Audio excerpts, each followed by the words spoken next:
India invokes a host of clichés, a timeless civilization of living traditions, great spiritual wisdom and artistic riches. A subcontinent of astonishingly diverse yet harmonious regional, religious and linguistic differences, a crucible of cultural synthesis.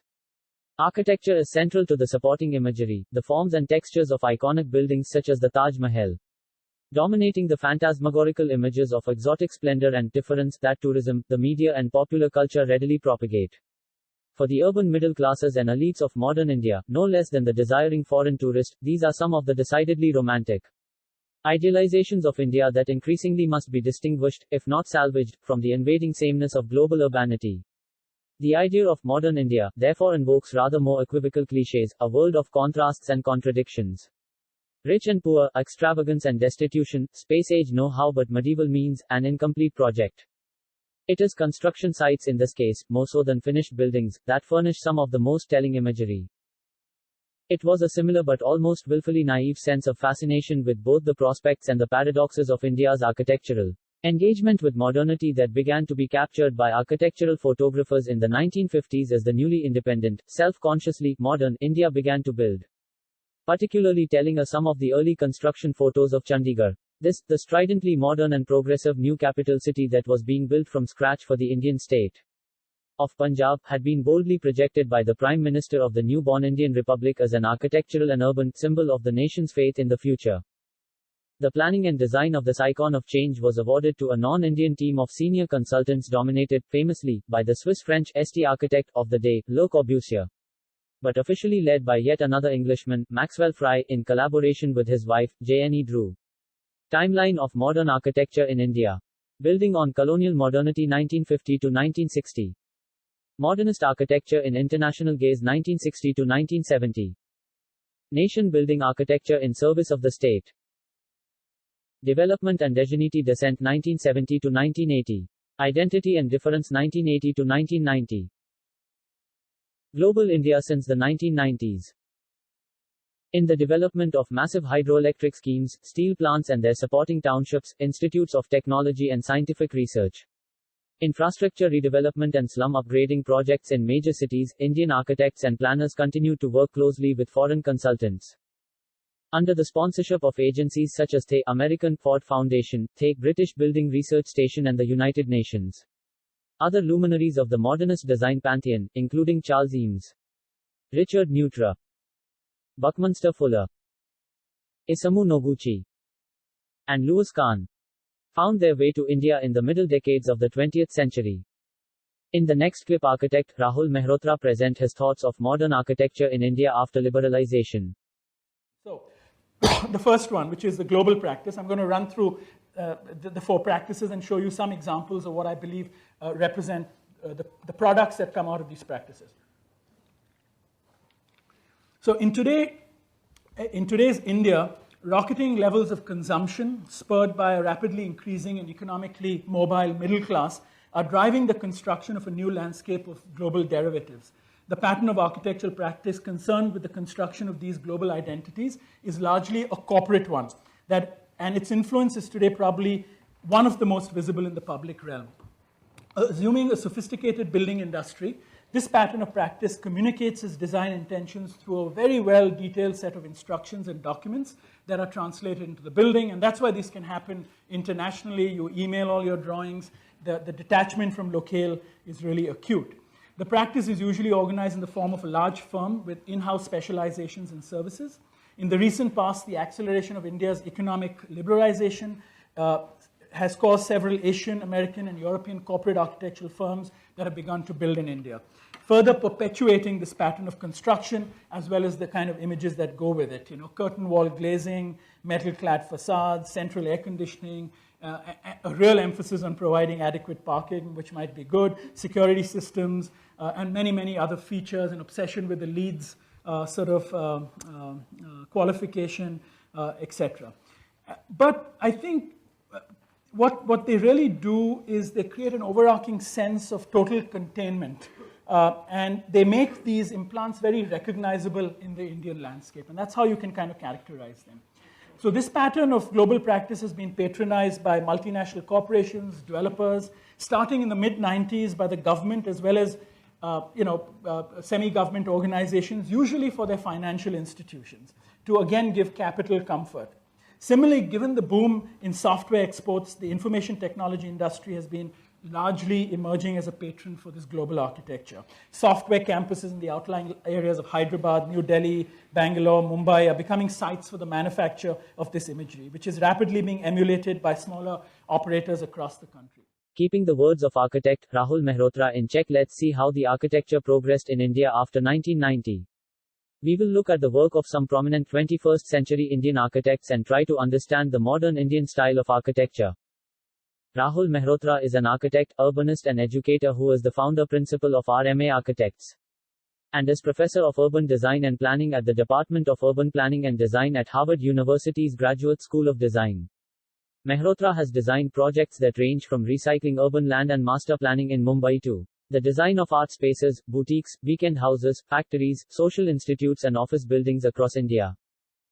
The Three-Court House. The Three-Court House is conceived as a series of similar but varied modules that could be constructed incrementally. The use of discrete modules allows the form of the house to conform to, and take advantage of, the unique shape of the site. By restricting the height to one floor, the house is able to blend in with its humble surroundings. The incremental nature of the plan breaks down the scale and mass of the house to relate to the adjacent village. The approach of disaggregating form is a model that could be used for middle-class families whose economic condition forces incremental investments in their homes. A small outbuilding at the entry of the site, constructed with the same formal and material palette as the house, contains a clinic as the owner of the home is a well-known medical practitioner. Adjacent to the clinic are staff residences, and together these two programs create a social interface and soft threshold with the village. Articulation of materials further breaks down the scale of the house, with a heavier base in locally sourced basalt stone and an upper portion of lighter masonry materials, including an inwardly sloping Mangalore tile roof. Specific detailing, including large splayed windows, is finished in handcrafted copper. The three modules that comprise the house are connected via wooden walkways bounded by clear glass panels, further accentuating the independent identity of each module. The roofline features minimal copper flashing which, in addition to serving as a waterproofing element, creates a visual highlight when caught by the sun. Each of the modules contains programmatic elements that are organized around an exterior courtyard. Large sliding glass doors can be opened to connect the inside and outside, allowing the living spaces to expand into the courtyard. The spaces are ordered by a privacy gradient, becoming more private with distance from the entry. The bedroom wing is collapsible, such that it can serve as one large family room or alternatively, with a series of sliding doors, individual rooms with privacy for each person. While the materials used are minimal and frugal, and based on local availability, they coalesce in rich configurations. Through the use of simple materials and varied textures, the quality of light is modulated to highlight and enhance each material's inherent richness. Tinted panes of glass filter squares of colorful light, which move through the space during the course of the day. The combination of a basic geometric formal language, constructed and accentuated using modest materials, creates unique atmospheric qualities depending on the space, time of day, and season of the year. Brinda Somaya is an architect and urban conservationist. Upon completion of her Bachelor of Architecture from Mumbai University and her Master of Arts from Smith College in Northampton, MA, USA, she started her firm Somaya & Kalappa Consultants in 1978 in Mumbai, India. Some of these award-winning campuses include Tata Consultancy Services, Banyan Park, Mumbai, Nalanda International School, Vadodara, and Zensa Technologies, Pune. Her philosophy: the architect's role is that of guardian, hers is the conscience of the built and unbuilt environment. Brinda Somaya has delivered analytical and critical talks as well as presented papers in India and abroad on her work and other connected subjects. Club Mahindra Fort Resort. The resort near the romantic fort of Kumbhalgarh was developed in a contemporary vocabulary, but was inclusive of the architectural traditions of the region. Inspired from the native architecture of Rajasthan, the resort is designed to give the Rajasthani experience with the twist of modernity. A relatively cooler place contrary to hot climate of state of Rajasthan, the open spaces and mountain views provide ideal relaxing time to the visitors. Use of locally available materials and green spaces between the built structures further helps in keeping the place cool. Changing levels within the site creates a sense of adventure and experience of movement on undulated land in the region. A landscaped open court, derivative of local traditional chowks, greets you as you enter the campus. From here, one can access the many public spaces such as whereas on one section of land, cottages are placed around a central court as well. The villagers were employed in embellishing the structure with impressive local art and craft and were also involved in the core activity of the building and management. Murals created using the broken glass adorn the interiors of the hotel, whereas local carpentry traditions inform the furnitures. The contoured site led to a sunken multi-purpose hall with a green terrace that effectively cools the hall. Balconies and open terraces are liberally included in the design to frame the views of the Aravalli and its surrounding landscape, so Maya's openness towards the immediate context and the people allowed the clients to win the goodwills of the locals. The chhatri on the terrace and the jali pattern used on the parapets further add to the essence of Rajasthani architecture style in the resort. Local dry masonry was used to create the textured walls. The ceilings have beautiful motifs painted over them. Within the contemporary narrative, the architect ensured that the building was a canvas for the art. The resort in this sense becomes the genuine experience of the place, weaving an intriguing story in every brick and every design feature. Sanjay strongly believes that every project should be designed contextually, evolving spaces that are perceived in new ways. Each design takes cognizance of the climate and integrates sustainability in cohesive way.